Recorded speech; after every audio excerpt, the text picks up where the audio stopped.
ਵਾਲੇਕਮ। ਮੈਂ ਨਿਵਾਲਪੁਰ ਬੋਲਦਾ ਪਿਆ। ਮੇਰਾ ਨਾਮ ਆਮਨ ਯਾਰ ਹੈ ਤੇ ਮੇਰੇ 3 ਬੱਚੇ ਤੇ ਮੈਂ ਉਹ ਆਪੋ ਆਪ ਘਰ ਬਾਹਰ ਵਾਲੇ ਤੇ ਮੈਂ ਮਿਹਨਤ ਉਹਨਾਂ ਦੀਆਂ ਸ਼ਾਦੀਆਂ ਕੀਤੀਆਂ ਉਹ ਮੈਨੂੰ ਪੁੱਛਦੇ ਦੱਸਦੇ ਨਹੀਂ ਪਏ। ਮੈਂ ਜੀ ਦਿਹਾੜੀ ਦੱਪਾ ਕਰਤੇ ਤੇ ਆਦੀ ਸਵਾਣੀ ਦਾ ਪੇਟ ਪਾਲਦਾ ਪਿਆ। ਮੈਂ ਜੀ ਠੇਕਾ ਮਾਰਿਆ 1500 ਰੁਪਈਆ ਮਿੱਟੀ ਦਾ ਠੇਕਾ ਮਾਰਿਆ। ਉਹ ਮੈਂ ਸਾਰੀ ਦਿਹਾੜੀ 60 ਸਾਲ ਪੂਰੇ ਕਰਦਾ ਜੀ। 1500 ਰੁਪਈਏ ਦਾ ਠੇਕਾ ਮਾਰਿਆ। ਸ਼ਾਮ ਤੱਕ ਮੈਂ ਬੜੀ ਮੁਸ਼ਕਲ ਸੜਸਾਂ ਮਿੱਟੀ ਜੀ। ਇਹ ਦਿਹਾੜੀ ਕਾਰ ਤੇ ਦਿਹਾੜੀ ਦੱਪਾ ਤੇ ਆਦੀ ਬੀਵੀ ਦਾ ਵੀ ਤੇ ਆਪ ਦਾ ਵੀ ਪੇਟ ਪਾਲਦਾ ਪਿਆ।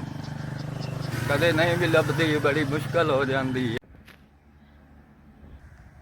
ਤੁਹਾਡੇ ਵੱਲੋਂ 4000 ਰੁਪਈਆ ਮਿਲ ਗਿਆ, ਸ਼ੁਕਰੀਆ, ਮਿਹਰਬਾਨੀ ਤੁਹਾਡੀ।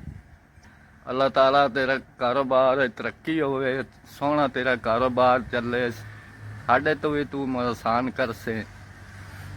ਅੱਲਾਹ ਤਾਲਾ ਤੇਰੇ ਰਿਜ਼ਕ 'ਚ ਬਰਕਤ ਪਾਵੇ। ਅੱਲਾਹ ਤਾਲਾ ਤੇਰਾ ਚੋਖੇ ਤੋਂ ਚੁੱਕ